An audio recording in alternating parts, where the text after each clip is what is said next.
So you're in the final stages of searching for an HR software. And you've created your teams, you've created your budget, and you're down to the final 3 to 5 vendors that you really would like to move forward with. So, how do you begin to negotiate? What are some of the things that you can really negotiate on that contract? Coming up. Hi, I'm Yannicka, your HR Girl 411, and I am here to help you navigate the HR space. In this video, we're talking about contract negotiations, what you can and cannot really negotiate on when it comes to finalizing and sealing the deal on your brand new HR tech product. So let's dive in. First things first, we're going to talk about the overall price. And I'm going to put this at the number one on this list is the time of the contract, the length of the contract. So if you decide to sign for a longer period of time, like beyond month to month, beyond 12 months, if you do a 3 to 5 or beyond type of contract, then you have a little bit of wiggle room for negotiating a lower price. And this is like a part B to it. You also will have the option to lock in that rate because software products have a tendency to increase in price as the years go on and they gain popularity, they get on the top 20 list or the top 50 list or whatever, and their rates increase over time. If you sign a long term contract, then you can get those rates locked in for your organization. All right, number 2, let's talk about licensing and how many users will really be in the system. Who is going to have access to the system? A lot of times in your HCM type systems, they will say, okay, so we will bill you at the beginning of each month or the beginning of each term based on the number of active users you have in the system. But who are those active users? Are they like candidates that will be hired someday? Or are they active employees, terminated employees, retirees, or your subcontractors? Maybe you'll have like vendors and stuff, consultants that are in the system. Does the software product allow for that, or do they charge you extra based on the number of licensed users you have in the system? It's very important to clarify these terms prior to signing the contract because it can get a little iffy and cloudy sometimes, and you don't really know where the line is drawn when it comes to what a licensee is, who a user is considered in the system, and so forth. And you may be able to cut a good deal if you say, okay, terminated people do not have access to the system, retirees do not have access to the system, or you have the option to scale back the amount of touch points that they have in the system. So, say, like, your retirees only have access to print out their pay stubs, or they only have access to the benefit module within the system.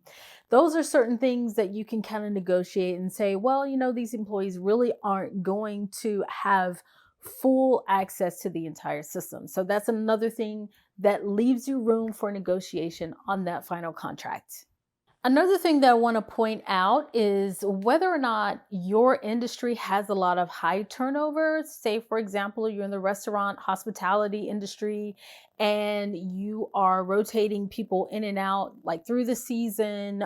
You have a lot of college grads or something that are just there for the summer and then they're gone. So you want to make sure that you're not getting charged full price, like for them to be in the system for the duration of the entire year. So these are things that you want to see if you have a little bit of wiggle room on the pricing when it comes to those seasonal and very fluid employees. All right, so here's another one that's going to keep your software vendor on their toes is by letting them know that you have already received quotes from other software vendors. And their quote is very competitive to the one that they're giving to you. So, this is a way to get them to start to scale back on the pricing so they can stay competitive in the market. And what I've seen a lot of times is that you could save 20%, you could save 40%, and you can save 60%, believe it or not, in some terms and conditions can be modified within the system so they can stay competitive because software companies don't like to lose to their competitors, especially if it's one of those competitors who they are constantly losing customers to. All right, another point that you can negotiate on is that maybe you are implementing a module for now, but you want to start utilizing more of their modules in the future. So, say like you start off using their payroll module, but you would like to start using their HCM, or vice versa. You can start with their HCM first and then start to add payroll and then start to add benefits. Let them know what your roadmap is for the future so then they can start to scale back on some of that pricing and giving you some of the prime pricing and special discounts for those customers who want to stick with them for the long term. And I know that this is kind of related to the first point that I stated, but you want to definitely let them know that you're willing to stick with them if you know for sure that the next module that you implement or the next feature that you implement with them is going to shave off some of the pricing, some of the overall pricing for the overall ownership of or the overall cost of owning that particular software. Okay, so another thing that you can negotiate on is your training, your support. A lot of companies will give you like an entire bundle of training credits and support credits. Say, like, if you need someone to come face to face on site and work with your team for maybe a solid 2 weeks, they are willing to give you a discount or scale back some of the overall cost if you decide to do maybe their quick launch or something to that nature to help you save in the long run.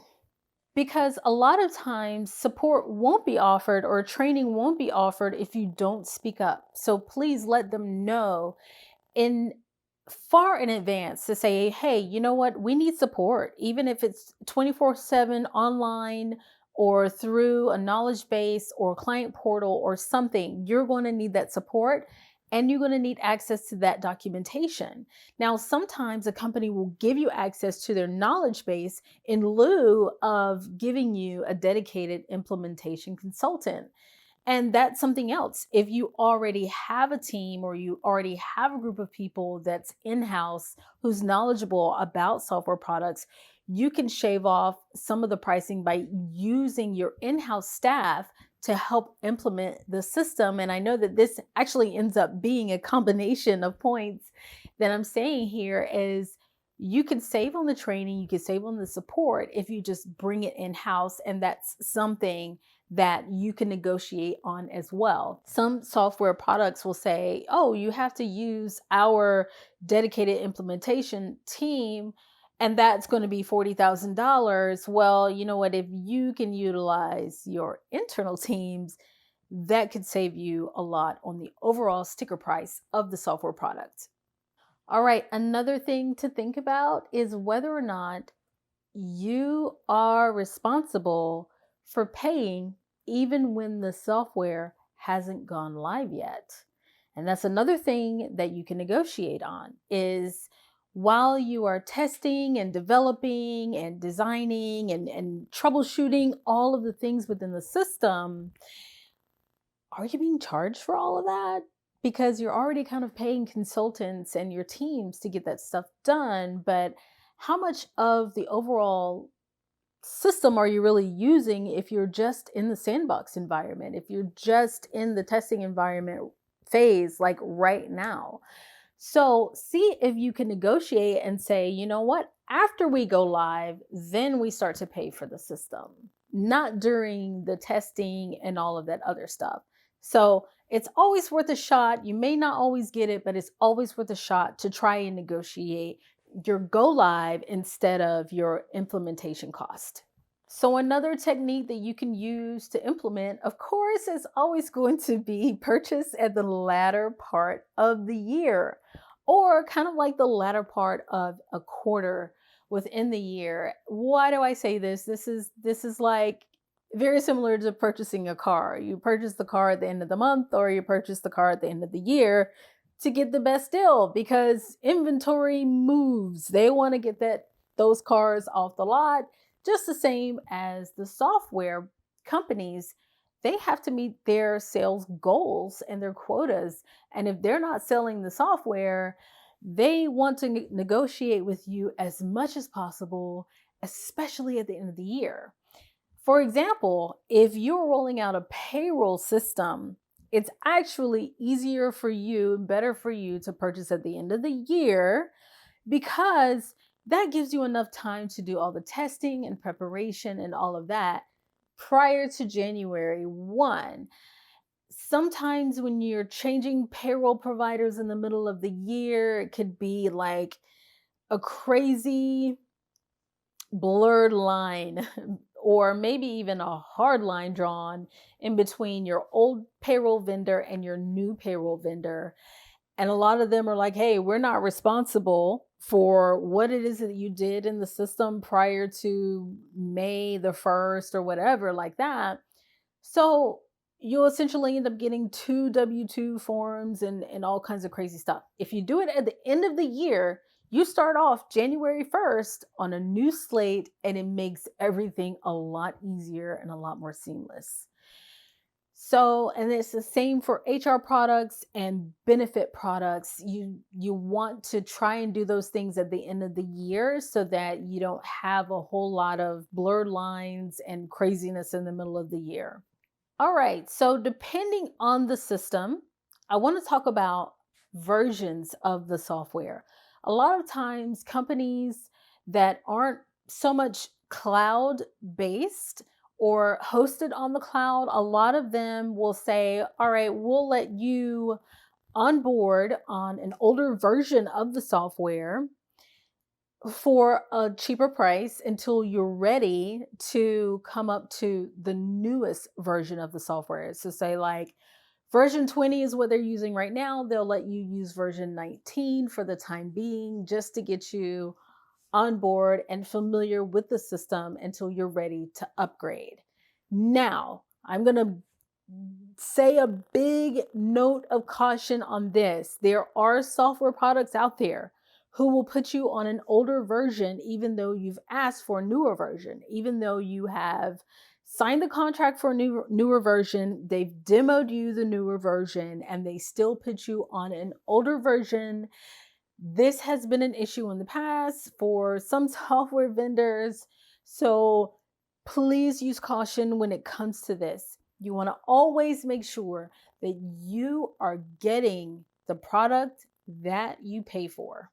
All right. And so the last thing that I want to talk about when it comes to negotiating is the stability of the system. Now, when it comes to contracts, you want to make sure that there's a little clause that's written in there that talks about the system stability. Now, if the software vendor is promising consistency and uptime 99.9% of the time, and they don't fulfill that portion of the contract, you want to be able to get out of that contract because it's very frustrating to go through an entire implementation process. You have the software up and going, and all of a sudden, every Monday, the system goes down and it stays down for the duration of the entire day. And you've lost an entire day of productivity. And a lot of times, a Monday is also a payroll processing day.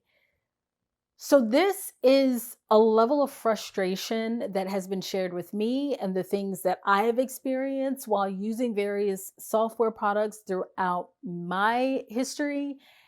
And you want to make sure that that system is stable, and you want to be able to pull out of that contract or get out of that contract and deem it void when the vendor does not fulfill their end of the software deal. That's it. So I hope that I have furnished enough information for you to start thinking about the things that you can negotiate on when it comes to dealing with the software vendors. So, do you want to share some of the things that you have successfully been able to negotiate with a software vendor? Share them in the comments below. Thanks for watching. If you want to contact me, my contact information is in the box below. So please enjoy, have a great day, and I will see you in the next video.